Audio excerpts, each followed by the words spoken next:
Lishona Mthwakazi omuhle silamukela njalo kwesinye isiqephu sethu sezindaba kumsakazo we-Citizens Movement Radio namhla kungolwesine zingamashumi 20 kuLwezi ngomnyaka ka-2025 indaba lizethulelwa ngikhethiwe Chuma. Kwezihamba phambili namhlanje uMnangagwa wenza utshintsho olukhulu kubutho ngesikhathi uSibanda ephiwa umhlala phansi.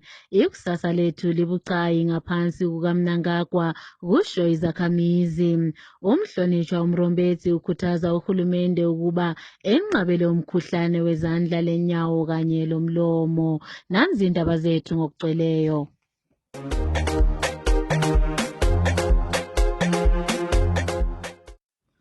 Umongameli webandla leZANU-PF lobusa ngodlakela izolo umemezele utshintsho olukhulu kwezokuvikela lapho etshintshe ubuthungameli bebutho izolo.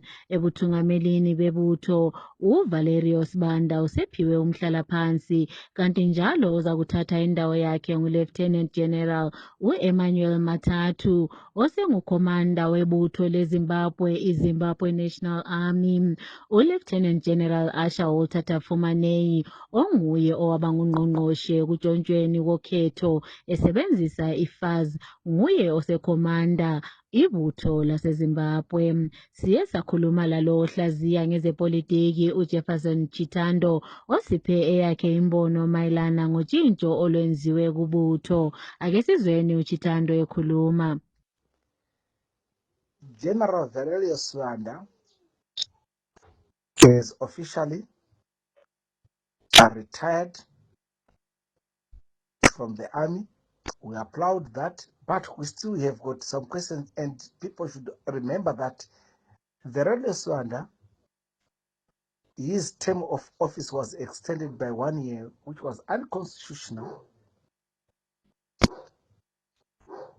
Now, we see the person who is replacing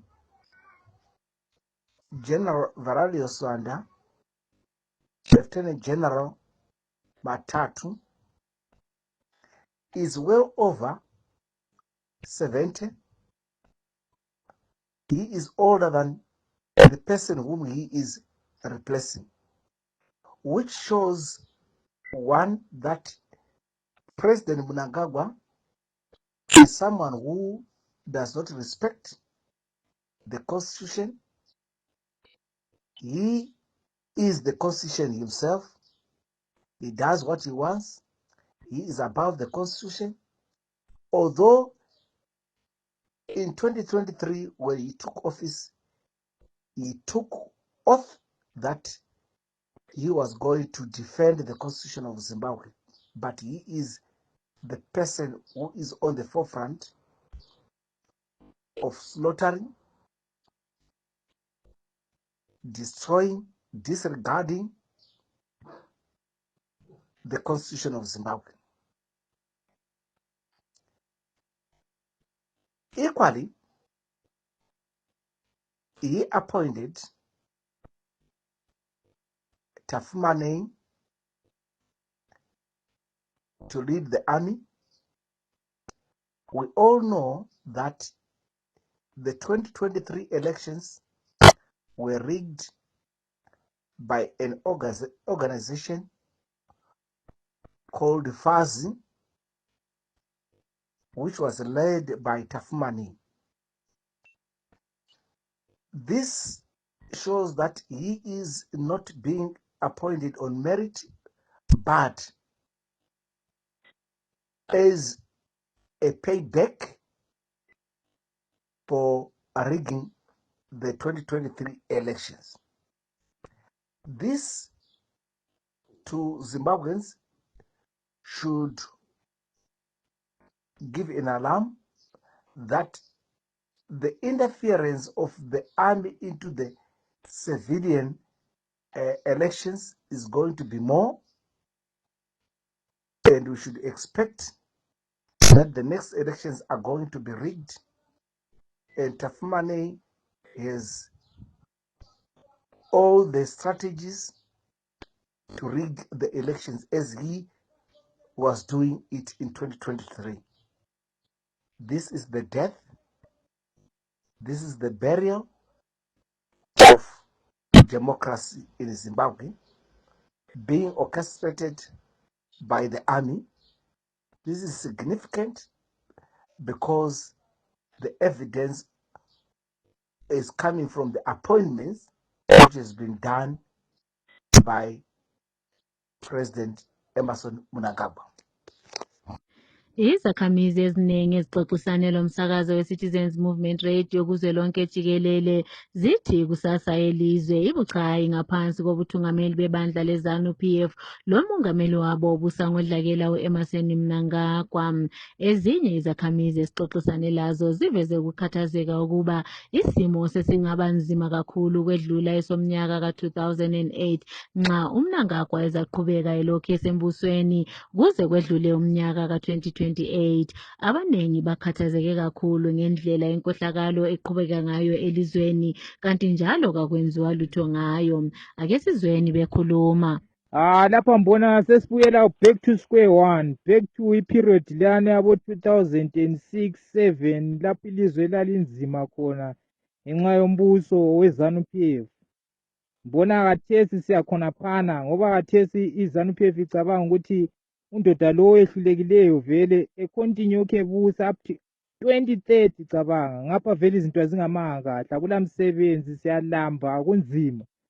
Hayi mina ngiboni kuqondile ukuthi sicontinue ngomkhokhelo nje. Mbonani fresh elections yizo ezifunakala elizweni 2028 asingeneni ukhetho olutsha oludlule under ama-reforms sikwanisa ukukhetha umuntu ongasifusa kuhle njengelizwe otherwise hayi ZANU-PF ayiladili.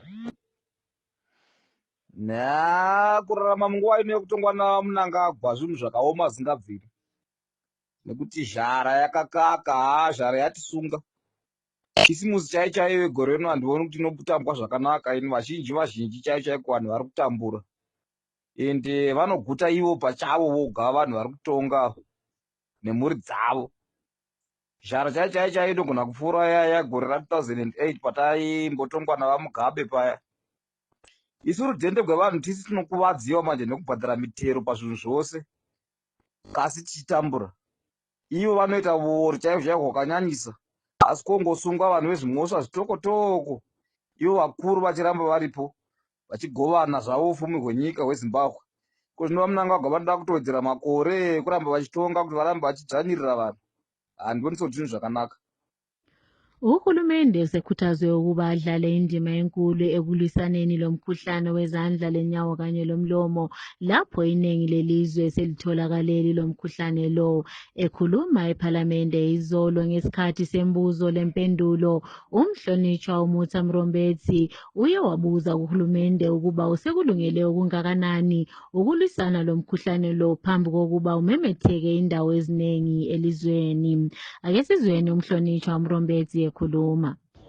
Indeed, yesterday in Parliament, I raised a critical concern on hand, foot and mouth disease, which has already been reported in parts of our country. For an example, Bulawayo Metropolitan. The question is simple. Are we prepared to contain it before it spreads everywhere? This disease targets our children, especially in areas where resources are already stretched. Parents should not be left to fight alone while governments wait for a crisis. Prevention is always cheaper, faster, and safer than reaction. We need immediate awareness campaigns in local languages so every community understands the risks. We need protective supplies for schools and clinics and rapid response teams ready to act in every district. Communities deserve proactive protection, not reactive crisis management. If we want to take a look at this deeper, this is not just about health, it's about justice and dignity. Every child's well-being is a matter of national pride. Leadership means acting now, not later, and we will continue pressing for accountability because Zimbabwe cannot afford to have another outbreak that catches us unprepared. Njengoba inani labantwana abaphuma esikolo lisiya likhuphuka, inhlanganiso ye-Amalgamated Rural Teachers Union of Zimbabwe isisungule umkhankaso wokuveza ukuqakatheka kokugcina umntwana wenkazana esesikolo. Okhangela ngezobulili kunhlanganiso ye-ATUS uMercy Kagona utshele umsakazo we-Citizens Movement Radio ukuba basungule i-petition beyiqondise kunobhala okhangela ngezemfundo kugatsha lwezemfundo ukuba abantu kumele basayine kuzwelonke jikelele begijima ngaphansi kohlelo oluthi ngesilungu Urgent Action to End School Dropouts, Combat Abuse and Ensure Full Access to Education for All Girls.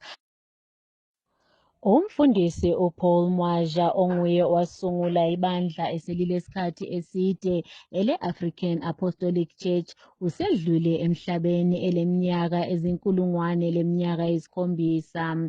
Unobhala jikelele webandla leli, umfundisi uJeshua Mija, uye wakuqinisekisa ukwedlula kukamfundisi emhlabeni namhlanje. Imbangela yokufa kwakhe kayikavezwa, kanti njalo kumbukiso evelileyo emalangeni edlulileyo lapho abebukeka ephathekile njalo esempeteni ngesikhathi ephiwa isipho semali kuvela kulo somabhizinisi ongaqedakaliyo uWicknell Chivayo. Owayengungqongqoshe wezemali uTendai Biti usexwayise ukuba ilizwe seliseduze lokuvala ngenxa yenkohlakalo lokutshontsha okwenziwa ngabalingani baka-Emmerson Mnangagwa.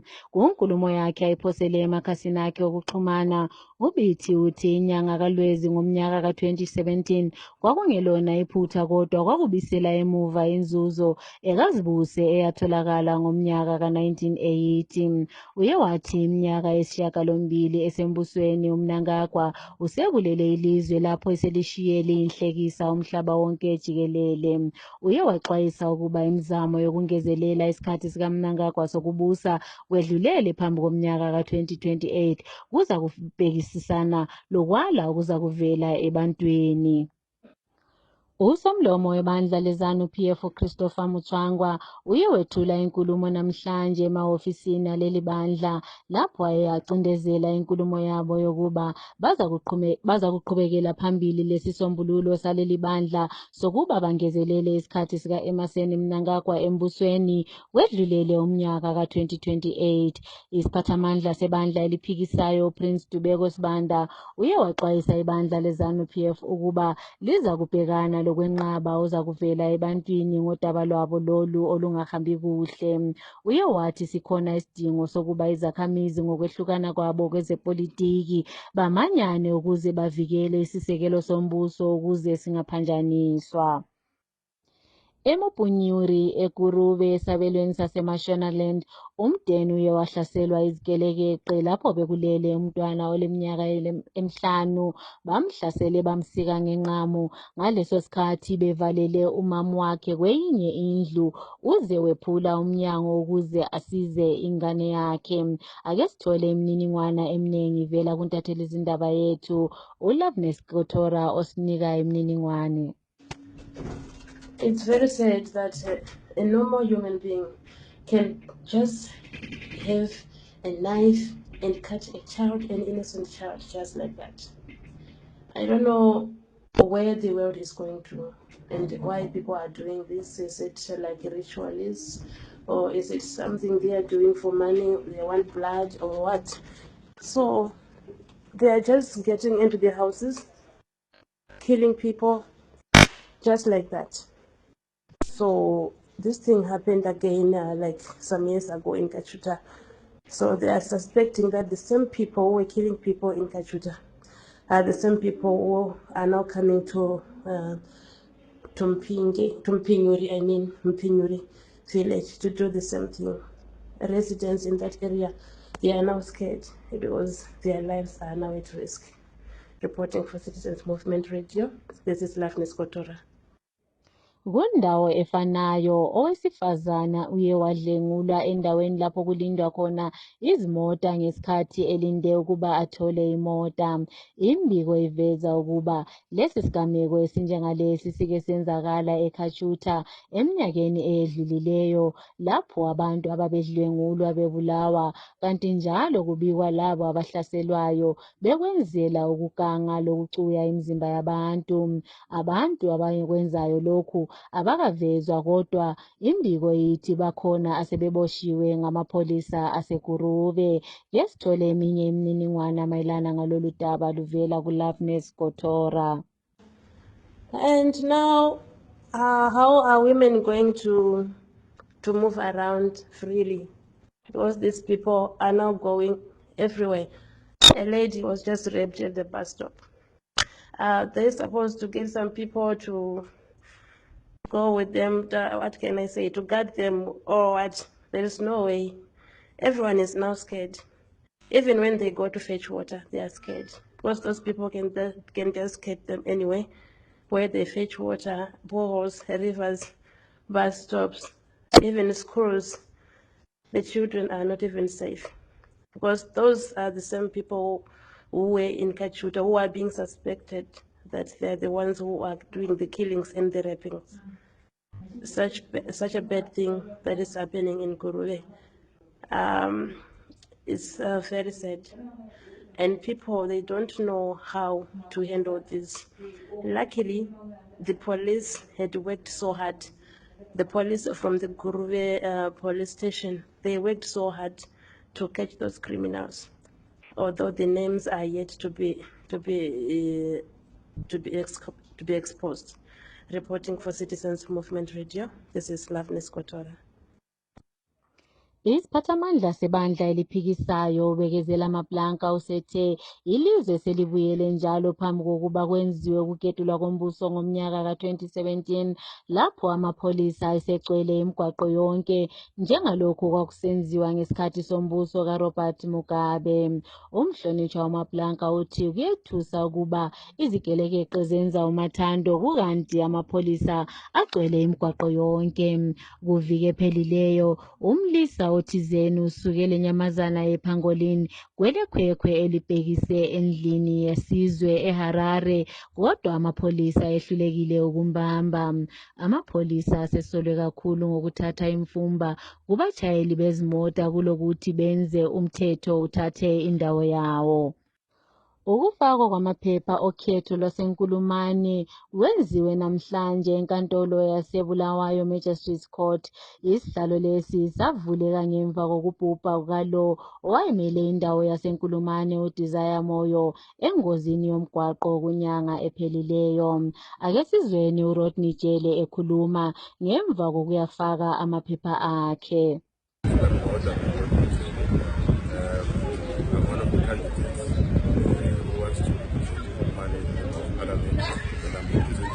In terms of the process is very smooth. It was smooth, we go fast, so I think everything is handled okay. I will have a complaint upon most candidates by submitting our papers. So, as someone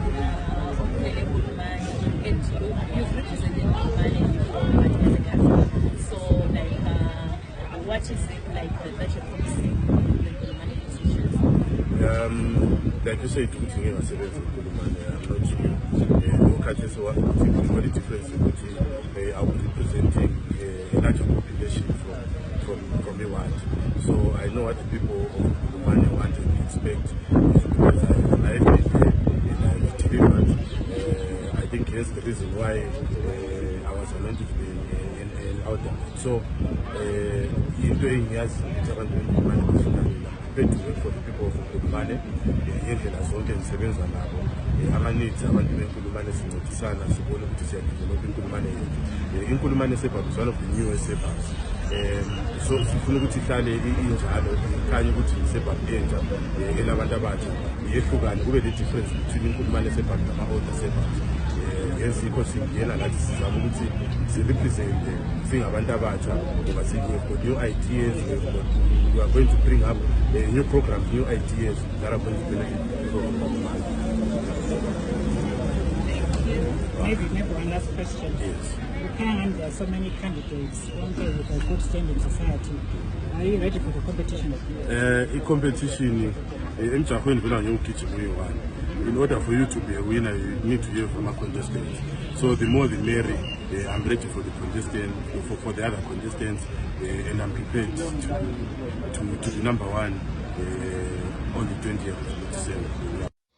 Ibholoho lingakafikisi inyanga eziyisithupha lakhiwe eRosa esabelweni saseChiweshe lidilekile izolo ngenxa yezulu eline kuyona le iviki. Lokhu sokuveze ukuba kube lembuzo ebantwini ngezinga lokwakhiwa kwemigwaqo le eyakhiwa ngabalingani baka-Emmerson Mnangagwa. Iningi labantu lithi abaphiwa amathenda okulungisa imigwaqo baphiwa ngenxa yokukhetha lokwazana hatshi ngokwazi umsebenzi. Inkampani yamagetsi zesayithi ukuhamba kukagetsi okwenzakalayo kungenxa yokulungiswa kwendawo uUnit 1 kusiya kuUnit 6 eWange Power Station. Ugetsi usehamba ukwedlulisa amalawulo selokhu kwangena embusweni uEmmerson Mnangagwa iloba ethembisile lohulumende wakhe ukuba abantu baseChina baza kufaka imali ukuze kulungisiswe ugatsha lwezombani. Kusiya kukhetho lomnyaka ka-2023 uMnangagwa ngokwakhe wezwakala ethembisa ukuba ukuhamba kukagetsi kuzokuba yinto yasendulo. Abacothozayo bathi nxa ugetsi oqondileyo engekho kunzima ukuba uhulumende afeze iphupho lakhe lokuphila ngcono ngomnyaka ka-2030. Kumidlalo ye-UEFA Women's Champions League edlalwe izolo kusihlwa, i-Arsenal iye yanqoba i-Real Madrid 2-1, kwathi i-Manchester United yanqotshwa 5-2 yi-Wolfsburg. I-Juventus kanye le-Lyon Drew zibe ngujikilobhanqa 3-3, kwathi i-Vålerenga kanye le-St. Pölten zaba ngujikilobhanqa 2-2. I-Paris FC yona inqobe i-Benfica 2-0. Namhlanje kusihlwa i-FC 20 iza kubhekana le-Atletico Madrid.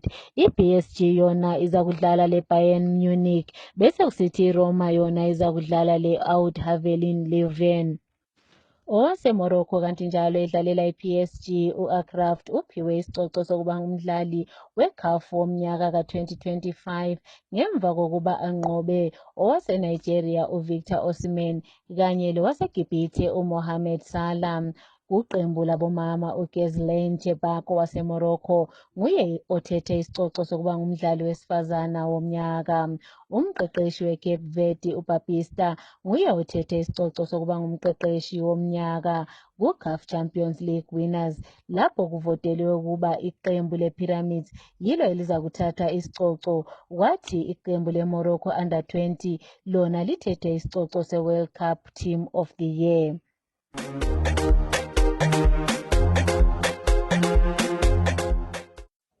Ukuziphetha lezi ndaba kumsakazo we-Citizens Movement Radio nanze bezihamba phambili. uMnangagwa wenza utshintsho olukhulu kubutho ngesikhathi uSibanda ephiwa umhlalaphansi. Ikusasa lethu libucayi ngaphansi kobuthungameli bukaMnangagwa kusho izakhamizi. Umhlonishwa uMrombezi ukhuthaza uhulumende ukuba enqabe umkhuhlane wezandla lenyawo kanye lomlomo. Siziphetha lapha lezi ndaba.